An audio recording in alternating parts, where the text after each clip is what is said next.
Hello, how are you? Welcome to my channel. My name is Ruth and today I'm doing a little bit of a different video for me. It's highly inspired by Haley. She does a What Was That Haul Worth It series on her channel, and I want to do something similar on mine. Now I'm only going to be talking about items that were purchased online, because obviously I have a record of them. I don't have a record. This isn't exclusively what I bought. But it is a record of what I bought online. So I just thought it would be helpful for me, maybe for you, maybe not, maybe this isn't the video for you. Off out and on to the next one if you want, I don't mind. But I just want to, I feel this will help me with my no buy next year. And I think the more times that I say I'm doing a no buy next year, the more likely I will do it. I haven't officially said it, but I feel like if I'm doing it here, saying it here, then it's going to be real. So I'm hoping that maybe once a month I might do something like this, or maybe once every 2 months. We'll see how it goes. But it just might make me cognizant of the fact that look what you spent, look what you've wasted, you know, cop on to yourself.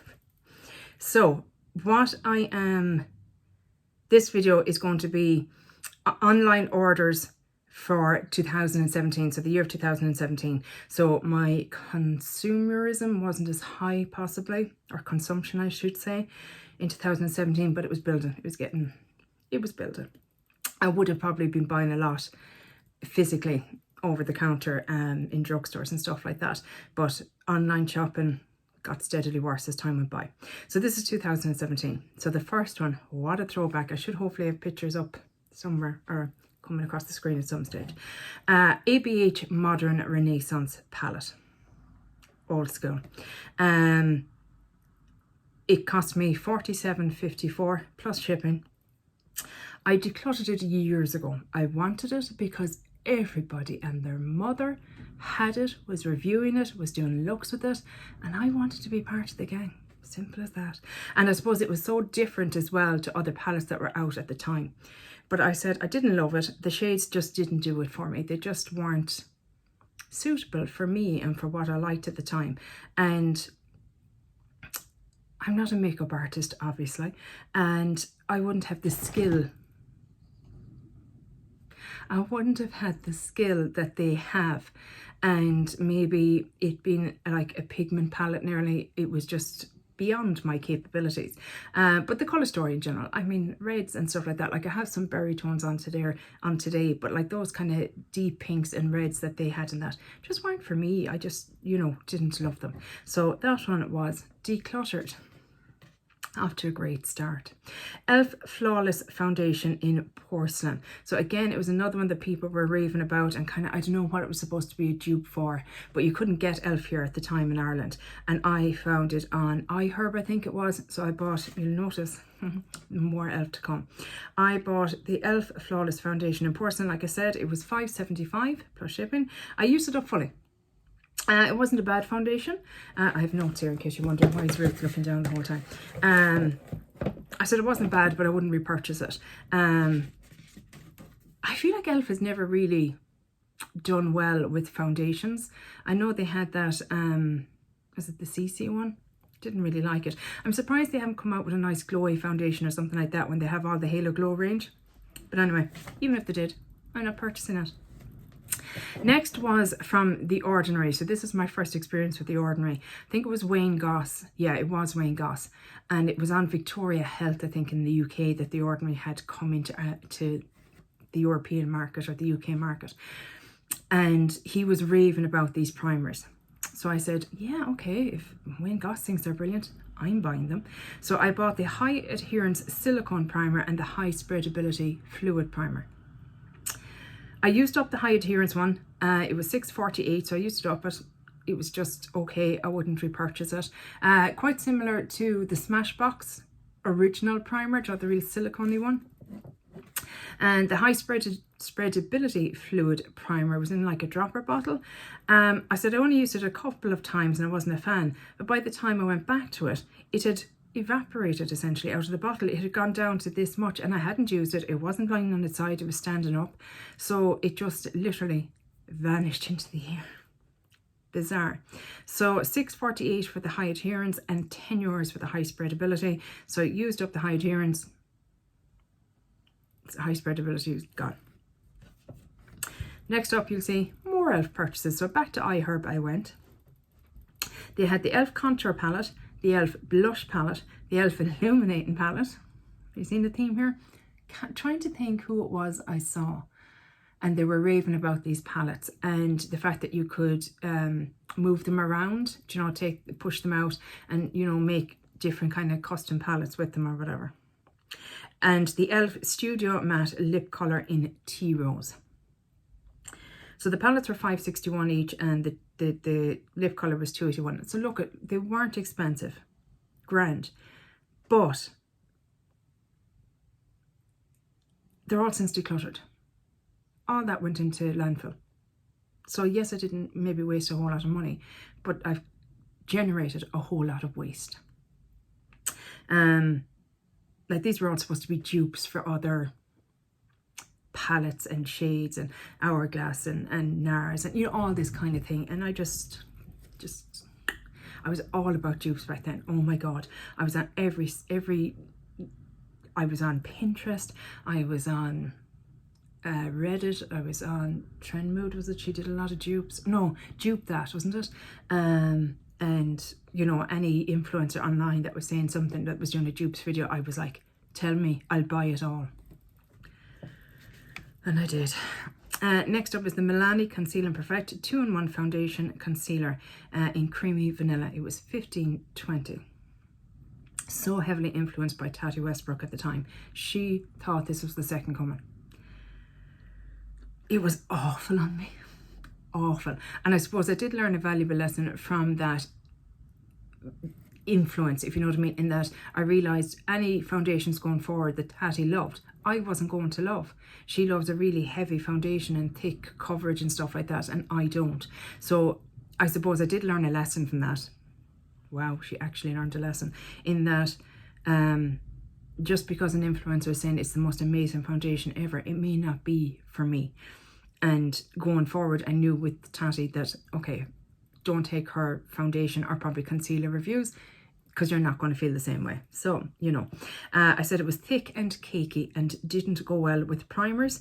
Used about half it and then decluttered it because it just, it was awful. Next up with the Stila Oh My Stars Glitter and Glow Liquid Eyeshadow Set. Who didn't have a Stila Glitter and Glow? I mean, that was really their comeback. Excuse me. You're making people think that you have fleas, and you do not, sir. None of that scratch and crack. The sigh out of them. Yeah, everyone had them, so I wanted them. Simple as that. $27.95. It was a little 3-pack, and they were, you know, the smaller size, which I thought, great. I'm getting a variety, you know. What a waste for the amount of use I got is what I've written down here. Decluttered eventually as they were dried out. I had Gold Goddess, Kitten Karma and Diamond Dust. They were the three I had. I had nearly finished Kitten Karma. I'd actually scooped it out and everything of the you know, component that it was in. But yeah, they all dried out. And I tried rehydrating them with Duraline and stuff. Just such a waste. And when you think about it now, that's glitter as well that's gone into the waste. So I said overall I decluttered €120.39 worth of products in 2017, again just with regards to online purchases. That's 10 items that were decluttered, 10 items that went into waste, because I don't even think at the time I wouldn't have had as many friends that were into makeup. I wasn't on YouTube myself at the time. I wouldn't have developed the friendships that I have now that are, you know, other makeup enthusiasts. And my family were kind of like, no, I wouldn't use that. What? No. So, yeah. I used up €15.75 worth of product, and that was 3 items that were used up. So in 2017, I wasted, why have I said 105? If it was decluttered, 120.39. I think because I'm saying the Kitten Karma was kind of used up. So we're saying 107 or 105 for 2017.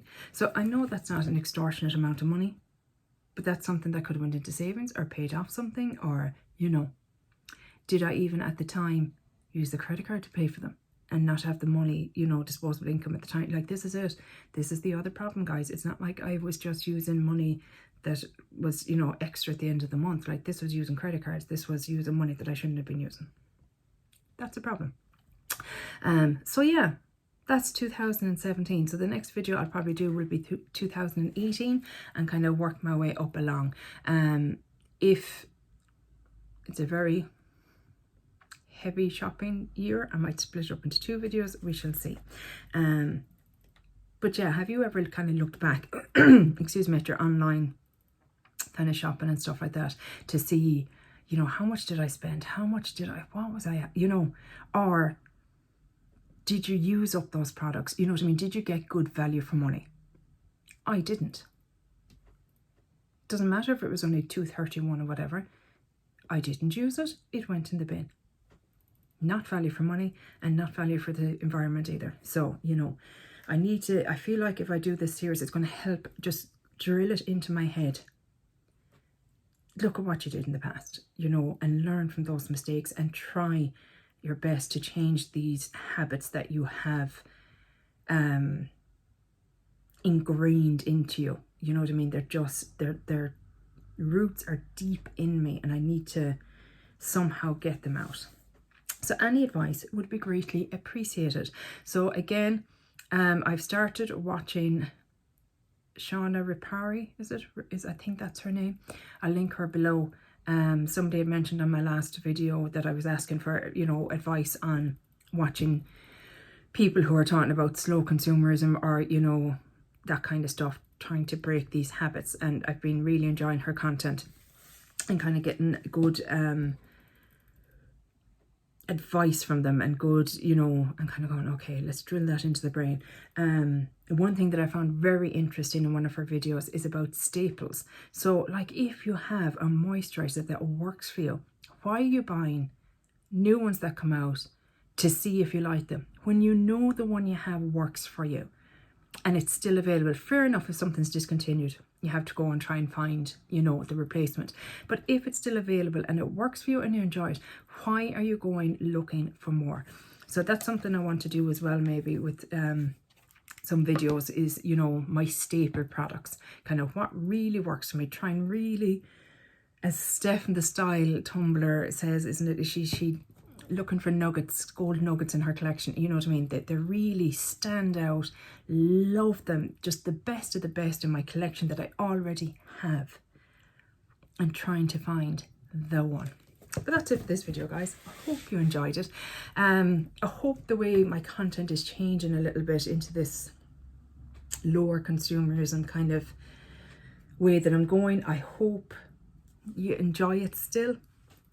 Maybe, I don't know, maybe you prefer content that, but I don't think so, because a lot of my subscribers, a lot of my friends, you're all kind of project planners, and you know what I mean, you're into that kind of thing. So hopefully this is still enjoyable to you. But yeah, hopefully I'll chat to you in the next one. I don't usually finish like that. How do I usually finish? I don't know. Take care. Bye. Slán.